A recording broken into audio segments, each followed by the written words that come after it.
नमस्कार दोस्तों, target with PS Parihar channel में आपका स्वागत है। सुबह की इस वीडियो में ऐसी खबरें होती हैं जो विभिन्न समाचार पत्रों पर छाई हुई होती हैं और विद्यार्थियों के लिए आवश्यक होती हैं। तो आइए शुरू करते हैं और देखते हैं कि आज के समाचार पत्रों में ऐसी कौन-कौन सी खबरें हैं।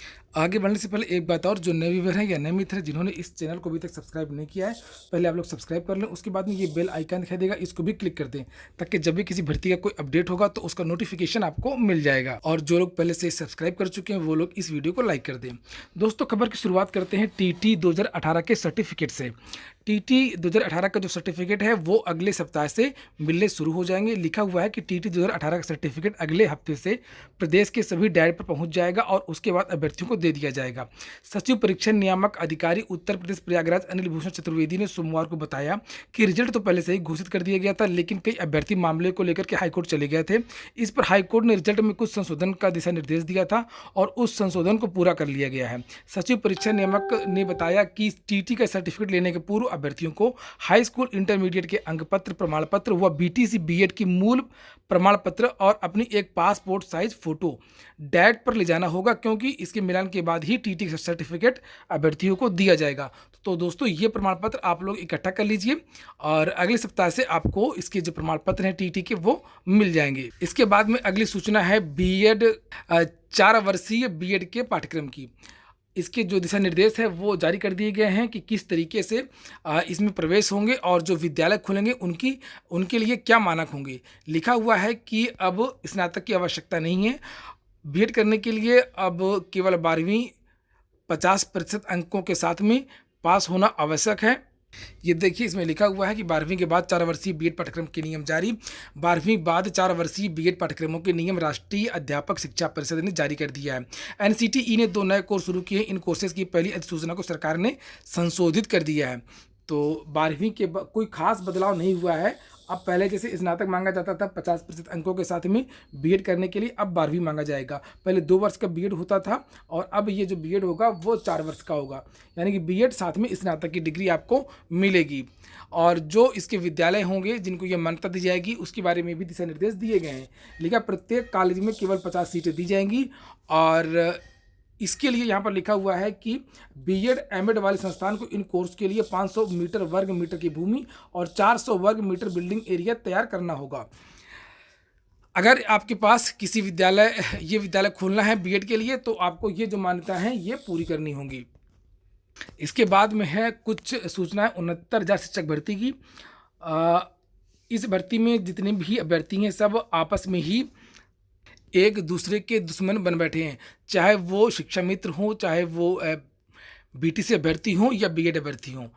लिखा हुआ है कि डिप्टी सीएम से बीएड को भर्ती से बाहर करने की मांग। डीएलएड प्रशिक्षु मोर्चा 2017 ने सोमवार को deputy CM doctor Dinesh Sharma से मुलाकात कर बीएड को प्राइमरी शिक्षक भर्ती से बाहर हटाने की मांग की। प्रशिक्षुओं ने आशंका जताई कि बीएड को प्राथमिक में शामिल करने से हजारों बीटीसी अभ्यर्थियों का भविष्य चौपट हो जाएगा। इस पर डिप्टी सीएम ने उन्हें आश्वासन दिया। तो जो भी लोग जाते हैं तो हमेशा जो नेतागण होते हैं वो आश्वासन तो दे ही देते हैं। बीटीसी अभ्यर्थियों का कहना है कि जो बीएड के अभ्यर्थी हैं उनको बहुत सारे अवसर मिलते हैं, चाहे वो टीजीटी हो या अन्य भर्ती हो, चाहे पीसीएस की भर्ती हो, उसमें भी बीएड वालों को मौके दिए जाते हैं। और जो बीटीसी अभ्यर्थी होते हैं या डीएलएड अभ्यर्थी होते हैं उनके लिए केवल बेसिक शिक्षा में अवसर मिलता है, इसलिए उनके साथ न्याय हो या उनको वरीयता दी जाए। यहाँ पर लिखा है कि डीएलएड प्रशिक्षुओं ने प्राथमिक विद्यालयों में मांगी वरीयता। नीचे लिखा है कि डीएलएड प्रशिक्षुओं ने प्राथमिक विद्यालयों की शिक्षक भर्ती में वरीयता दिए जाने की मांग की है। डीएलएड प्रशिक्षु मोर्चा ने मांगों को लेकर के उप मुख्यमंत्री डॉक्टर दिनेश शर्मा से मुलाकात की, जिस पर डॉक्टर शर्मा ने उन्हें समस्याओं के निस्तारण का आश्वासन या भरोसा दिया है। हालांकि इन सब मांगों से बेहतर है कि सरकार पर दबाव डालें 60% और 65% कट ऑफ के लिए और शीघ्र से शीघ्र भर्ती को पूरा करने के लिए, जो सीटें रिक्त हैं उनको भी इसमें जोड़ने के लिए। इसके बाद में जो अगली सूचना है वो 41,000 सिपाही भर्ती की, जिसका भी हाल ही में परिणाम आया था और इनकी जो मेडिकल सत्यापन इत्यादि है वो प्रक्रिया चल रही थी। तो इनकी जो ट्रेनिंग है वो 29 अप्रैल से शुरू होगी और 25 अप्रैल तक बाकी की पूरी कार्रवाई पूरी हो जाएगी।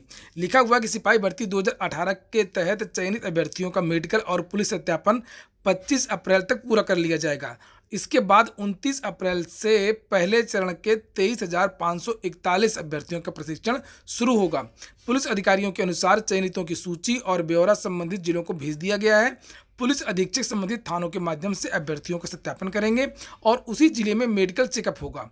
इसके बाद उन्हें नियुक्ति पत्र देकर प्रशिक्षण केंद्र के बारे में जानकारी दी जाएगी। तो पुलिस भर्ती की जो प्रक्रिया है वो काफ़ी तेज़ चल रही है। इसके बाद में 49,000 जो सिपाही भर्ती है वो उसका भी परिणाम आना है और वो प्रक्रिया भी बहुत जल्दी होगी। इसके बाद में अगली सूचना है माध्यमिक शिक्षा सेवा की भर्ती टीजीटी और पीजीटी की, जिसका भी हाल ही में फाइनल जो अंतिम रिजल्ट है, परिणाम है, वो आया है और उसके बारे में लिखा है कि अभी इनकी नियुक्ति में, इन अभ्यर्थियों की नियुक्ति में समय लगेगा, क्योंकि ये 2011 की भर्ती थी और इसके जो पद हैं वो घट गए हैं। वास्तव में बहुत सारे ऐसे जो पद थे वो इसलिए कम हो गए हैं क्योंकि बहुत सारे अभ्यर्थियों का प्रमोशन इत्यादि हो गया है। लिखा है प्रवक्ता या फिर प्रशिक्षित स्नातक शिक्षक पद पर सभी चयनितों को अब नियुक्ति पाने के लिए इंतजार करना होगा। वजह यह है कि अशासकीय सहायता प्राप्त माध्यमिक कॉलेजों में वर्ष 2011 के चयनितों के पर्याप्त पद ही रिक्त नहीं है। विडंबना है कि अभ्यर्थियों को पहले चयनित होने के लिए 8 साल की राह देखनी पड़ी और अब शिक्षक बनने के लिए प्रतीक्षा सूची में रहने को मजबूर कर दिया गया है।